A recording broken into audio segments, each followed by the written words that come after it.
जो फैक्ट हमने पिछली वीडियो में देखे थे, वो साइंटिस्टों की कई सालों की मेहनत और उनके एनालिसिस से स्टैब्लिश हुए थे। तो साइंटिस्ट बहुत अलग-अलग साइंटिस्टों ने मिलकर यह कंक्लूजन निकाला कि हमारे यहाँ पे 2 प्रकार की क्वांटिटीज़ होती हैं और वो 2 प्रकार की एंटिटीज़ होती हैं, उन्हें हम कह देते हैं इलेक्ट्रिक चार्ज। हम कह सकते हैं कि 2 बॉडी हमारे पास, चाहे ग्लास और प्लास्टिक की रॉड ले लो, चाहे सिल्क, फर या सरकंडे की गोलियाँ, इन्हें हम इलेक्ट्रीफाई कब कह सकते हैं या फिर ये कब चार्ज को एक्वायर करती हैं, जब हम इन्हें आपस में रगड़ देते हैं। जैसे कि प्लास्टिक की रॉड को हम फर के साथ रगड़ रहे थे और ग्लास की रॉड को हम सिल्क के साथ रगड़ रहे थे, तो रगड़ने के बाद इनके ऊपर चार्ज आ जाता है। तो हमने ऐसे कई सारे एक्सपेरिमेंट किए। एक्सपेरिमेंट करने के बाद हमने क्या किया था, जो ग्लास की रॉड को सरकंडे की बॉल के साथ अटैच करवा दिया था, है ना। तो फिर जो सी सरकंडे की बॉल के पास अब 2 प्रकार के चार्ज आ गए थे। तो वो 2 चार्ज, एक तो लाइक चार्ज थे और अनलाइक चार्ज थे। देखो, जब वो लाइक चार्ज थे ऐसे, यानी प्लस प्लस हैं या फिर माइनस माइनस हैं, तो फिर वो एक दूसरे को रिपेल कर रहे थे।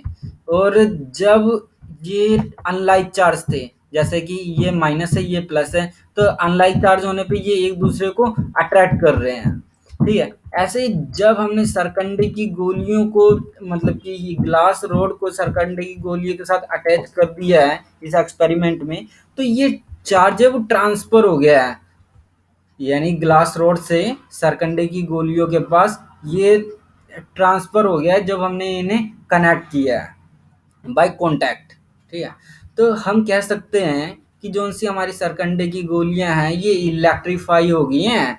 और तो जब हमने इसे कांटेक्ट करवाया, ये प्लास्टिक की रॉड कह लो या फिर ग्लास रॉड के साथ, जो सी ये प्रॉपर्टी है, तो जब हम 2 चार्जेस को डिफरेंशिएट कर पा रहे हैं कि एक प्लस है एक माइनस है, तो इसी प्रॉपर्टी को हम कह देते हैं कि ये पोलैरिटी ऑफ चार्ज होता है।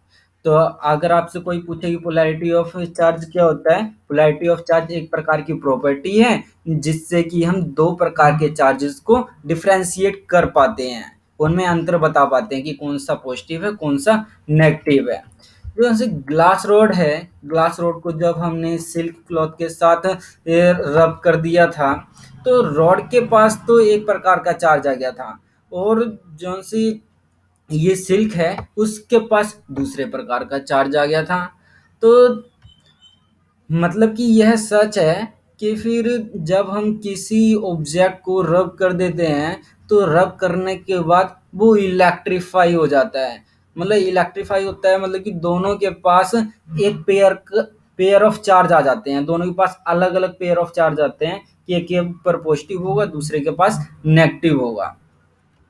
अब जब हम ग्लास रॉड को ये सिल्क क्लॉथ के साथ इलेक्ट्रीफाई करवा देते हैं, मतलब जब हम इन्हें रगड़ते हैं, तो ये रगड़ने के बाद आप थोड़ी देर तक, मतलब आपने दूर दूर रखा, फिर उसके बाद आपने दोबारा एक दूसरे को पास पास मिला दिया, तो पहले तो ये इलेक्ट्रीफाई हो गए थे, लेकिन अब ये चार्ज ज्यादा देर तक नहीं रहेगा इनके पास, ये दोबारा से न्यूट्रलाइज हो जाएंगे।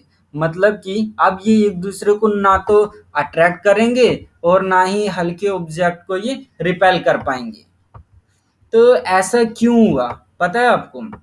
देखो, तो जब हमने इन चार्ज को, मतलब कि ग्लास रॉड को सिल्क क्लॉथ के साथ जब रगड़ा था, रगड़ने के बाद जो सी ये दोनों की दोनों बॉडी चार्ज हो गई थी। अब हम इन दोनों को दूर दूर कर गए थे, मतलब कि पहले स्टार्टिंग में ग्लास रॉड लेके आए, सिल्क क्लॉथ लेके आए, इन दोनों को रगड़ दिया, रगड़ने के बाद अब अलग कर दिया, तो फिर ग्लास रॉड के ऊपर भी चार्ज आ गया और सिल्क क्लॉथ के ऊपर भी चार्ज आ गया। अब हम थोड़ी देर बाद इन दोनों को दोबारा मिला देते हैं, ठीक है, ग्लास रॉड को सिल्क क्लॉथ के ऊपर रख देते हैं, फिर हम देखते हैं कि अब जो से ये चार्ज आया था ना, ये लॉस हो गया है। तो मतलब कि कांटेक्ट करने से, तो हम इससे ये कंक्लूजन निकाल सकते हैं कि जौन सा हमारा इसका चार्ज था वो न्यूट्रलाइज हो गया।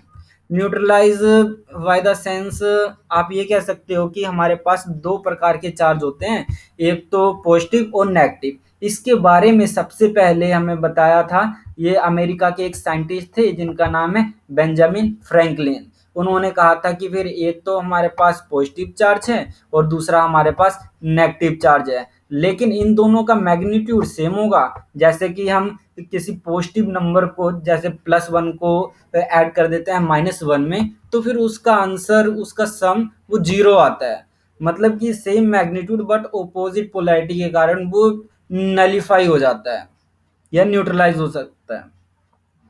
तो हम ये जौन सी ये फिलोसफी है, इस फिलोसफी ने ये इस फिलोसफी के कारण ही इन दोनों चार्जेस का नाम ये पॉजिटिव चार्ज और नेगेटिव चार्ज पड़ा। तो हम कह सकते हैं कि जौन सी इस फिलोसफी के द्वारा हम कह सकते हैं कि जौन सी ग्लास रॉड थी तो उसके पास तो पॉजिटिव चार्ज है ग्लास रॉड के पास और कैटफर के पास, और जो प्लास्टिक की रॉड थी उसके पास ये नेगेटिव चार्ज है प्लास्टिक की रॉड के पास, और सिल्क सिल्क के कपड़े के पास नेगेटिव चार्ज आ जाता है। तो जौन से ये ऑब्जेक्ट हैं, ऑब्जेक्ट के पास जौन सा ये चार्ज आ गया है तो हम इन ऑब्जेक्ट को कह सकते हैं कि फिर ये इलेक्ट्रीफाई हो गए हैं या फिर ये ऑब्जेक्ट चार्ज हो गए हैं। लेकिन जौन से ये चार्ज है ये चार्ज ज़्यादा समय तक नहीं रहता। तो मतलब कि जब हम पॉजिटिव चार्ज को नेगेटिव चार्ज के साथ मिला देते हैं तो फिर ये इलेक्ट्रिकली न्यूट्रल हो जाती है।